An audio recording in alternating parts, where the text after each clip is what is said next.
Getting shot in Philadelphia is regular. Getting shot in Philadelphia is a regular occurrence. It happens. I might shot somebody by mistake, shooting at somebody else. Nigga, that shit is a regular occurrence. It's Cartier out here, man. We on 31st and Burke, Strawberry Mansion section. I'm out here. The search for suspects in the Strawberry Mansion mass shooting. Gunfire erupted just before 6 o'clock, happened at 31st and Norris Streets, which is right near the James G. Blaine School. A mother and her 2-year-old were hit. The other victims are all teenagers. Minutes ago, police released surveillance pictures of 3 men wanted in connection with the shooting. Watch it turn right around. Cops ran and flipped it upside down. And in a lot of places, you could just 5 pounds and a big ass gun with a whole 100 rounds. Shooting up 30th and Page Street again. 30th and Page? Yeah, you know how many shots were? Oh, no, 20. Okay, do you know if anybody died? It's shooting down. Okay, do you know if anybody died? Over 17 days in 2022, Strawberry Mansion experienced a reign of terror. 5 murders, along with multiple other shootings, as part of the gang war that had been going on for years. One of those murders included city and hood favorite Brucey the rapper. Like the friends I got, we ain't gonna send each other to do nothing wrong. So even though we're in a bad environment, we could support some bad habits, but like we was checking each other, so we ain't get too far gone along the way like that. Tonight, 7 people, including a 2-year-old girl, were shot in Philadelphia's Strawberry Mansion neighborhood. It happened just before 6 o'clock on West Norris Street near the James G. Blaine School. Yeah, but I'm still on Burks. Still breeze through Napa. I've been playing 31st. Catch way more traffic. Where them gun cases happen. In that same spot with a rat and my boy strapped 2 back. Probably somewhere with a hoodie on with his hood down and his gun out. 3 goons, huh? I mean, the real story of the 3 goons is they're 3, 2, 1, gone.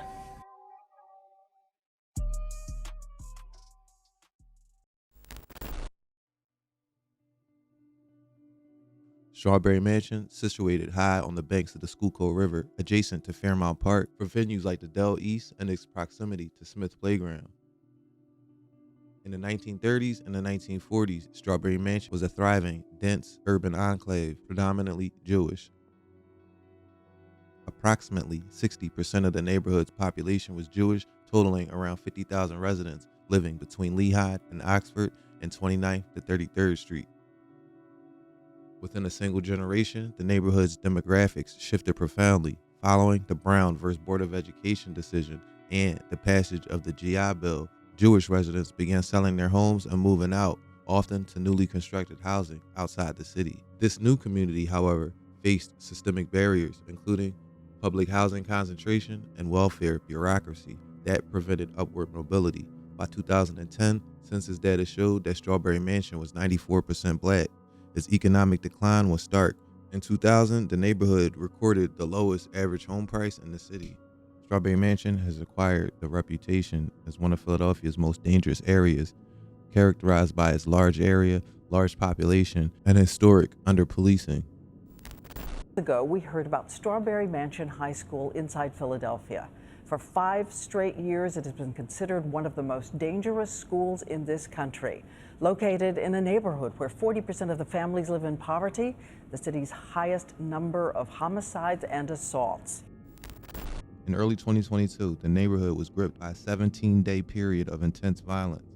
District Attorney Larry Krasner dubbed the perpetrators the, quote, goon squad, a clique of killers from across the city. Their victims were targeted over petty grievances like tow trucks and women, and one was killed in a case of mistaken identity or retaliation. In May 2025, D.A. Krasner's office announced the conviction of 2 men, Jameer Rice and Sean Triplett, for their involvement in the murders of 4 of those victims. The series of murders began on the evening of February 23, 2022, on the 3000 block of West Arizona Street. Philadelphia police officers responded to the scene of a double homicide where they found 2 men, Juan Carlos Sanchez and Iyad Muhammad, fatally shot while seated in a silver Kia Optima. Both men were shot in the back of the head. The neighborhood was still whispering about the double homicide when violence struck again, this time on the 3000 block of Fontaine Street. 25-year-old Bruce Chenault, a city favorite known as Brucey the Rapper, was found in the driver's seat of a gray Nissan Altima. It was broad daylight, 12:30 in the afternoon. Officers found him shot multiple times. While this case remains technically unsolved, it added to the suffocating atmosphere of fear surrounding the neighborhood. By March 8th, the violence became even more reckless. At 1:46 in the morning on the 1900 block of North 32nd Street, Calvin Suri was getting in a red Hyundai Elantra. Investigators believe Jameer Rice and Sean Triplett, along with an associate named Salim Ralph, were hunting for a rival. They spotted the red car. They spotted a man who looked like their target, and they didn't hesitate. They approached the vehicle and opened fire.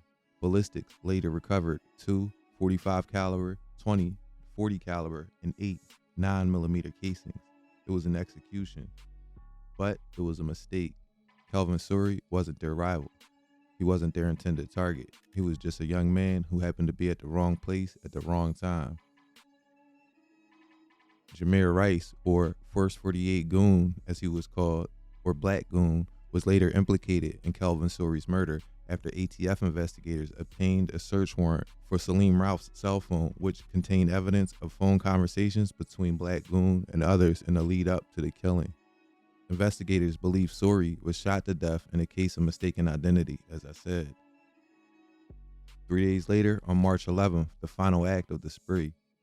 This was a cold-blooded setup. The target was Sufyan Gibbs, a 21-year-old who worked at the Fresh Grocer. The crew used a honey trap. Brianna Chavez, a young woman working with the group, lured Sufyan to an Airbnb on the 1800 block of Ingersoll Street. Sufyan and Brianna had seen each other before, so for him, this was supposed to be a normal encounter. The pandemic led to widespread job loss and school closures, which rocked the city, especially in low-income neighborhoods. The pandemic broke some people's spirits. Young men and teens suddenly found themselves out of work and school, at least the ones that were going to school or had a job. Strawberry Mansion didn't break in 2020 or 2021. It had been breaking for a very long time, quietly, slowly, under the weight of promises that never arrived and investments from the city that never came. All the pandemic did was expose what had been festering in plain sight. A neighborhood held together by thin threads of love and long memories. Some memories good, a lot of them bad for the people that lived there. Kids playing, neighbors arguing, gunshots, ambulances, Mr. Softy, and screams of crying mothers all became background noise growing up in this neighborhood, like a smoke detector that needs new batteries. For any outsider, for those who don't live in Strawberry Mansion, looking at this neighborhood and looking for anything close to resembling normal is almost foreign. A kid growing up in Strawberry Mansion can tell you what normal is, or at least the perception of what normal is, only if he saw it on TV, or worse, the internet. Rarely ever was normalcy seen in real life. Is raising yourself while your mother works 65 hours a week normal? Ask the 12-year-old boy who's doing who knows what right now. Is having your mom and dad there in the household normal? You would think so. Well, what if they both work their ass off just to be able to barely afford the rent, and the family of 7 has to ration almost everything you buy from the supermarket every 2 weeks? Is that normal? Ask the 16-year-old who is hanging with the guys right now watching drill rap videos of people he knows talking shit about his cousin who died last week. Is that normal? All those scenarios and worse are playing out right now in neighborhoods across the city. Responsibility at home for his mother and sisters. Potatoes cook on the stove near his bed. His clothes are in those plastic bags. His pride, the junior military uniform he carefully lays out on the chair. What are your favorite subjects? Chemistry. Yeah? I like learning about the atoms and the periodic table. Median household income measures the midpoint of a household incomes in a given area, meaning half of the households earn more of this amount and half earns less. The median household income in Strawberry Mansion is approximately $29,000 to $33,000, as the latest available data says in 2025. I'm trying to paint the picture for you guys about actually growing up in Strawberry Mansion, because today's video is about the 2 weeks plus of horror in 2022. 5 victims and their families changed forever. A mix of mental health issues, bad parenting, little to no positive male role models that they wanted to gravitate towards, plus all the external things that I mentioned earlier, all taking place in the heart of Strawberry Mansion. I'm a G and Zod star, come to Roy, rock it all. I can't sleep from what I saw. Gun too big, I need a saw. Long nose, made it small. Took 3 boys to chop it off. Took 8 boys and like 4 cars just to put me behind bars. Yeah, but I'm still on bricks. Still breeze through Napa. I've been playing 31st. Catch way more traffic. Where them gun cases happen. In that same spot with a ratchet. My boy strapped 2 backing. Probably somewhere with a hoodie on, with his hood down and his gun out. Bro always got his bully on, no fully on. Shots pace out. He exposing niggas really on. They won't stand still when he pop out. We been telling niggas since watch out. That them little boys better watch out. Like, when I withdrew, I withdrew in probably like December. I ended up getting locked up for my first real case in January. I was still a minor because I graduated school when I was 16. So you graduated high school when you were 16? Vincent Perkins, aka Cartier, was all over the news in 2022 for all the wrong reasons.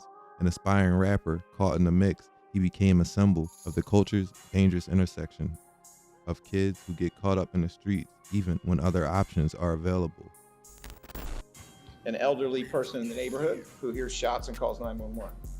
After that, we're gonna have, in whatever order, we're gonna have some crime scene photos, which will show a lot of evidence markers, holes in a windshield from bullets. There were a lot of bullets in this case. And then we are also gonna show a couple rap videos. There's also a case that 3 years later, we can discuss in the following context. As of today, midnight last night, the 16th of March 2025, the city of Philadelphia has a total of 39 homicides to date. That is without question the lowest number of homicides we've had through midnight on the 16th of March in the last 18 years. I suggest you go to the Philadelphia Police Department's publicly available database to look at it. But it's even more significant than that, because there is solid reason to believe 39 homicides on the 16th of March 2025 is the lowest number of homicides that we have had on the 16th of March in the last 50 years. Who is prosecuting this particular aggravated assault? It was a jury trial that resulted in convictions last week, and it's directly connected to 4 homicides that preceded it. The final one being 6 days before this aggravated assault, which was exactly 3 years ago today. Over 70 FCCs, 70 shots fired. There were 4 murders in the span of, I believe, 16 days. Is that correct? 16 days. The final one being March 11th of 2022. And one of the guns used in this case was actually, as the DA just mentioned, one of the guns used in this case was taken, was a legally owned firearm of the final of the 4 decedents, the decedent who was killed on March 11th of 2022. This is going to show you, on this video, you see these 3 individuals that are walking down towards the 3000 block of Page Street.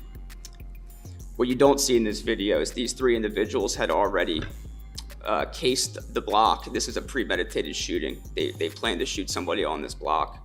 You can see the individuals now returned with COVID masks, and now they began firing.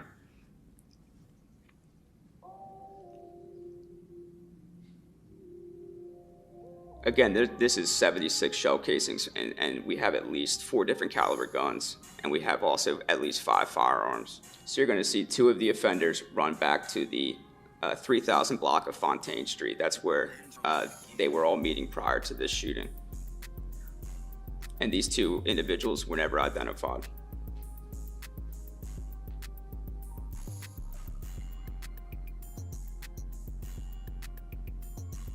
And so now we're going back to the 3000 Page Street. What you're going to see is, as those 2 individuals that are unknown offenders, they run back to 3000 Fontaine Street, there's a 3rd shooter that will loop back around and meet up with our 2 defendants in this case.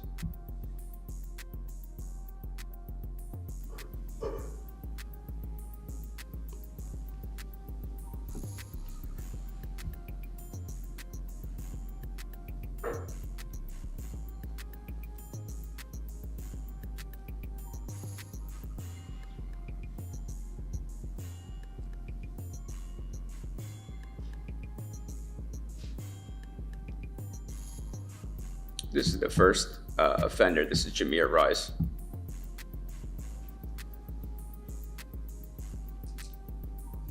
And this is the defendant that we tried in this case, Vincent Perkins. And what's notable is that Instagram account was being monitored by Philadelphia police officers Christopher Smith and Ryan Clement. They had different posts of him wearing that same sweatshirt with Chinatown written across the front. It's a very unique sweatshirt. Nobody else had a sweatshirt like that in this group. Again, Mr. Jameer Rice has a distinct jacket with big GI on the back of it, which is why with those two individuals in particular, we were able to identify.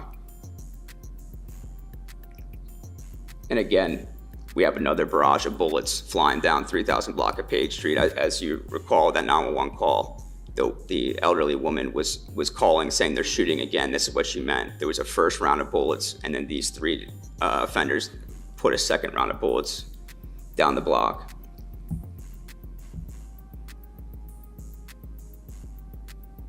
And you're going to see Mr. Rice is going to go back to that same block that we saw the first two shooters go back to. That's a 3000 block of Fontaine.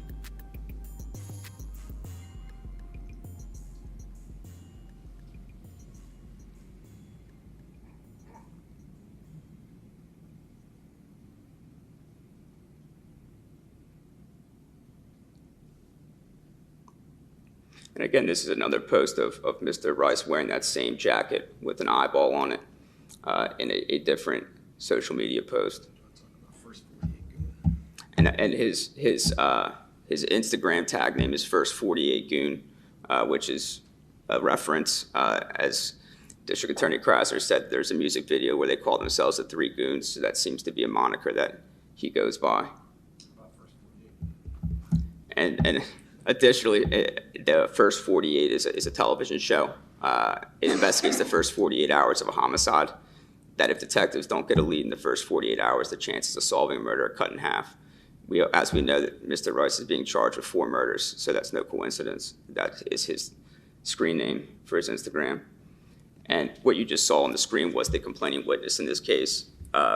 Miraculously, he did not die. He was transported by Philadelphia police to the hospital and was discharged that same day. He actually walked all the way home after being shot twice. And you can see the police car right here is going to get the victim's 911 call, which causes them to go past the crime scene and go pick up the victim. He walked to West Susquehanna Avenue, is where he was, where his residence was, and they transported him to the hospital. But again, this is an innocent man that was walking back from the deli store and just caught in between the crossfire, or not in between. This is a one-way barrage of bullets from this group of individuals. And again, these are the Instagram posts that were part of the identifying factors that we used in the jury trial. Mr. Perkins is wearing those same New Balance sneakers, as you can see. In one of his posts, he's wearing those in the shooting as well. You're going to see them all together in these videos that were posted in the month prior to the shooting. Mr. Perkins is sitting with an assault rifle on the top of looks like an abandoned car. What color? With a pink sweatshirt on it. You'll see Mr. Rice had that same jacket on it as well.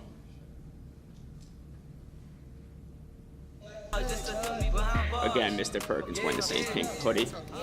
And then you see Mr. Rice in the background with that same jacket with the eyeball on it, holding a gun with an extended magazine.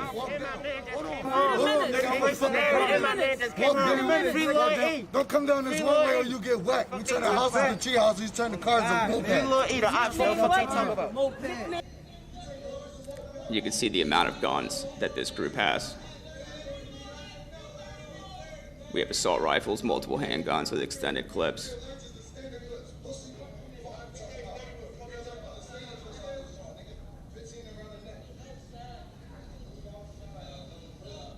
And again, these are the music videos that there's 2 police officers that identified Mr. Perkins and Mr. Rice. They were monitoring these accounts. So Vince Perkins, he goes by the stage name Cartier, and this is posted on his account leading up to the murder, or sorry, the shooting.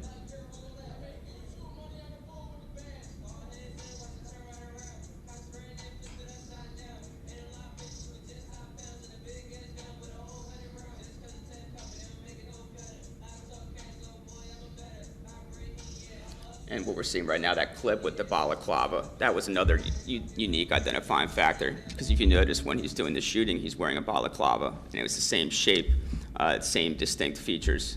And also, if you saw the end of that, he has a doughboy, which is a reference to narcotics.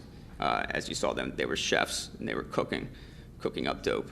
And this, again, was another video that we utilized in the trial as evidence. And now if we want to flip to the crime scene itself, it just gives you a picture of the destruction in terms of what these 5 individuals did to the 3000 block of Page Street. You can see bullet marker identifiers 1 through, I believe that's 1 through 8. That's where Mr. Perkins was shooting. And you can see on the far end of the street was where the 3 shooters were shooting to begin. If you want to go to the next one. Again, just a different view down Page Street. If you want to go to the next slide. This is looking down.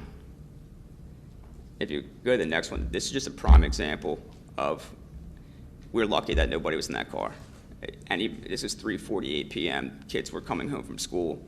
In the surveillance video compilation that was made, you see kids getting off school buses.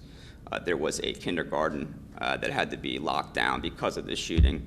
And again, we're thankful that nobody was in that car, but you see there was 4 bullet holes that we can count on the windshield, and there was at least 5 to 6 other bullet holes in the front of that car.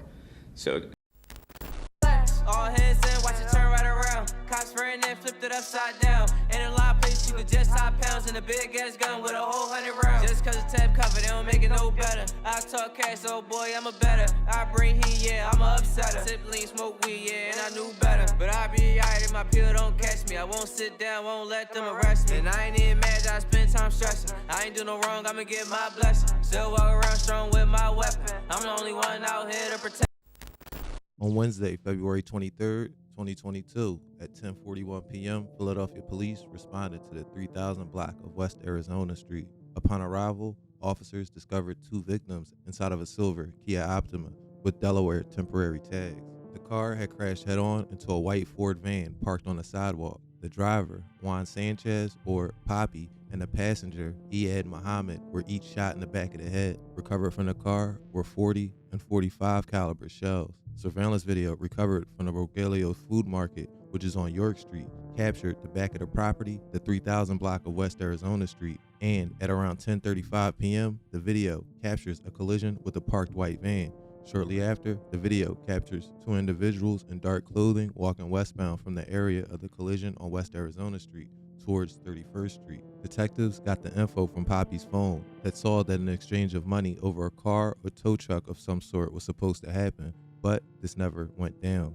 Instead, Poppy and Iyad were both shot and killed. Witness number 1 stated that they engaged in a conversation with a person they knew as Goon, who was later identified as Jameer Rice. Witness number 1 further elaborated the double murder was a result of a dispute over a truck, and that Goon told witness number 1 that Goon and Shiz, or Sean Triplett, lured Poppy to Arizona Street under the guise of selling Poppy a vehicle. Witness number 1 stated that Goon had told him that he and Shiz were in the back seat of a vehicle and that the 2 dudes were in the front of the car when Goon and Shiz shot him. These facts were corroborated by a second witness, a friend of Poppy and Iyad. That, in addition to call detail records which allegedly put the 2 at the scene of the crime, and Goon and Shiz were arrested. It also seems like a few days after the double murder, Shiz, who had been wearing an ankle monitor up to that point, cut it off and began absconding from probation, which also was an aid to eventually arresting him.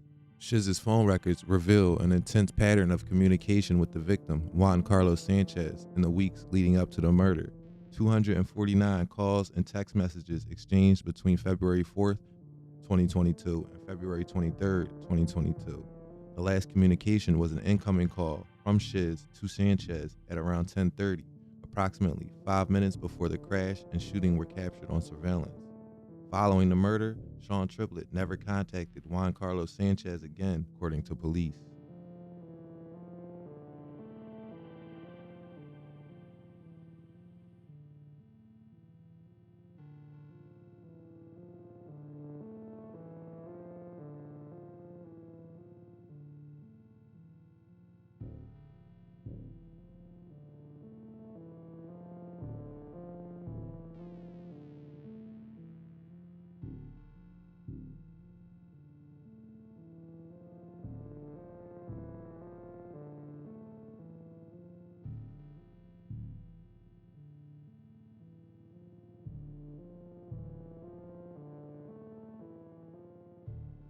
Bruce Chenault, age 25, was found shot and killed in Strawberry Mansion on February 28, 2022. Police discovered him in the driver's seat of a gray 2022 Nissan Altima around 12:30 p.m. on the corner of 30th and Fontaine Street. His death was one of 42 homicides in Philadelphia during that month alone, and at the time, details about the suspects or motive had not been made public. The case has been documented among Philadelphia's unsolved murders and still remains unsolved to this day.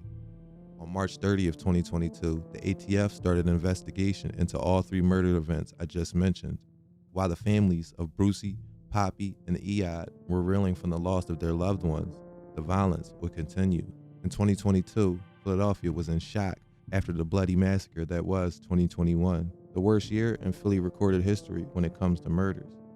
The city poured $155 million into violence prevention efforts in 2022, adding $68 million in new funding, which supported both intervention and long-term prevention programs. In addition to the violence, police were solving murders at the lowest rate on record as well. How this affected the homicide rate because of things like retaliation is unknown at this time. On March 8, 2022, at approximately 1:46 in the morning on the 1900 block of North 32nd, Kelvin Suri was shot and killed while sitting in the driver's seat of his 2017 red Hyundai Elantra. Surveillance video shows three males approach the victim's vehicle right before the shooting. The crime scene was processed and two 45 caliber, 20 40 caliber, and 8 9mm shell casings were recovered.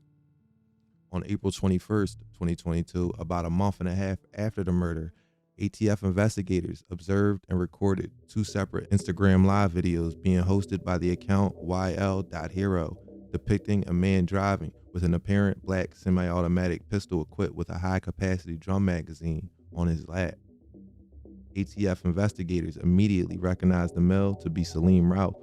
Philadelphia police, along with ATF investigators, were able to locate and arrest Ralph, who had a previous juvenile charge and adjudication, making it illegal for him to own or handle guns. Approximately an hour after initially viewing Salim on Instagram Live, the cops pulled the car over and determined it was stolen. Police towed the car to the tow lot and later recovered an Apple iPhone 12 and a black Glock 17 with a drum magazine from the driver's side floorboard of the vehicle. Salim Ralph was transported to ATF headquarters to be interviewed. A second male was detained and transported to the headquarters but was cleared by investigation and released. On April 21st, 2022, ATF investigators advised Salim Ralph of his Miranda rights, which he waived. Choosing to speak with investigators, he admitted to operating the recovered stolen gold Chevy Impala and possessing the recovered Glock pistol. Salim acknowledged that the Apple iPhone 12 was his as well and gave them the passcode. Salim Ralph also identified the Instagram account YL.Hero as his own. Investigators showed Ralph surveillance videos depicting the murder of Kelvin Suri. Salim Ralph denied any knowledge of this incident. He was then shown pictures from his own Instagram, which showed himself wearing clothing appearing to be nearly identical to those captured on surveillance video. With no other choice, he admitted it was him. Salim stated that he spent the morning of March 8, 2022 at the juvenile courthouse before going to South Philly. He said that he visited an Airbnb rental property at 18th and Ingersoll in the evening before spending the night at his own house near 12th and Lehigh. After additional questioning, Salim finally requested to terminate the interview. Before he left, investigators obtained a buccal swab DNA sample from Ralph pursuant to the execution of a search warrant. Investigators also looked at his cell phone and found a wealth of relevant information to the case. During his interview with police, Salim Ralph mentioned an Airbnb he stayed at. That very Airbnb would be crucial in this next part of the story. On Friday, March 11th, 2022, at 10:23 p.m., Philadelphia police responded to the 1800 block of Ingersoll Street. Officers located the body of Sufjan Gibbs, 21 years old, lying on a bed in a third-floor front room, suffering from multiple gunshot wounds to the back of the head and neck. Medics responded to the scene and pronounced him dead at 10:44 p.m. Investigators found the room empty except for a dresser and a bed. On it was Sufjan's body, laying face up at the foot of the queen-sized bed. A pair of gray and white Air Jordan sneakers were to the right of him. A set of keys with a key fob was found inside of the right sneaker. Ballistic evidence was recovered in and around the walk-in closet and in the bedroom. A total of 6 .40 caliber cartridge casings and 1 .45 caliber casing were recovered. On the floor to the left of the victim's feet was a black Kodak holster. On the bed to the left of the body was a black and white purse containing a Visa debit card and the name of a juvenile female with her high school ID, which was also in the bag. Next of kin were notified and they informed police. Sufjan normally carries a black 9mm handgun, cash, and an iPhone, none of which were at the scene of the crime. Furthermore, his pants were missing. The property was an Airbnb rental and had ring footage available to detectives. Sufjan is seen on the ring camera approaching the house on Ingersoll, where there is a slim black female later identified as Brianna Chavis, wearing black and red Jordan 1s, light blue jeans, and a dark jacket, waiting on a porch. Sufjan engages in a brief conversation with Brianna, who asks him the location of his car. He responded, quote, "right there," and pointed westbound on 1800 Ingersoll with a key fob in his hand pressing a lock button. Sufjan and Brianna then entered the house together. At 10:08 p.m., Brianna is observed running out of the house, then running westbound on Ingersoll, yelling multiple times to, quote, "get her jacket." Throughout the investigation, family members of Sufjan provided information that the people that were there involved with his murder reside in the area of 31st and Berks. On Wednesday, April 13, 2022, about a month after the murder, a search warrant was obtained for the house of Tyrell Anderson. Police believe Anderson's house was used as a place to divvy up the cash from the robbery and homicide. On that day, April 13th, homicide detectives interviewed a witness who said that they were outside of the Airbnb rental house on Ingersoll Street when the murder occurred. They identified First 48 Goon, Jameer Rice, and Shiz, Sean Triplett, Brianna, and who they knew as Key as those responsible for the murder. Witness number 1 stated that Tyrell Anderson was at the Airbnb as well at the time of the murder. Further, they overheard a conversation between Shiz and Rel. Witness number 1 stated that during this conversation, Shiz advised Rel that Brianna had set up the back door and to, quote, "come back to the Airbnb." Witness number 1 stated that when they got there, Rel and Shiz had a quick convo in the minutes leading up to the shooting. Witness number 1 added that Rel refused to leave Ingersoll Street, stating that he had to, quote, "make sure Shiz would be okay." Minutes later, the witness heard several gunshots and everyone ran out of the house, including Rel. Witness number 1 stated that Rel, Shiz, Goon, and others, including the witness, fled the location in separate vehicles. Rel and Shiz, who were driving separate cars, pulled up next to each other at one point and agreed to go back to Rel's house on Fontaine Street. Witness number 1 also stated that they were at Rel's house when everybody divvied up the cash and at least one gun, which turned out to be stolen from Sufjan. The witness further stated that Rel requested cash as compensation for his role in the robbery, but he was refused by Shiz. Instead, Goon and Shiz gave him the stolen gun. The witness added that a few discussed going back to Ingersoll Street to try to get the car that the victim left parked outside. Surveillance footage from the Airbnb clearly shows Brianna waiting on the porch of Ingersoll Street for Sufjan to arrive. The two are inside the property for less than 14 minutes before Brianna is seen fleeing the property at 10:08. Further, Sufjan's call record would show his cell phone was traveling to Ingersoll Street right before he was killed and then traveling to 30th and Fontaine immediately after he was killed to Rel's house. The statement is further corroborated by additional call detail records obtained for Brianna, Goon, Shiz, or Zaki Hinat, which shows that they were present at the Airbnb at the time of the murder and the subsequent flight to Fontaine Street.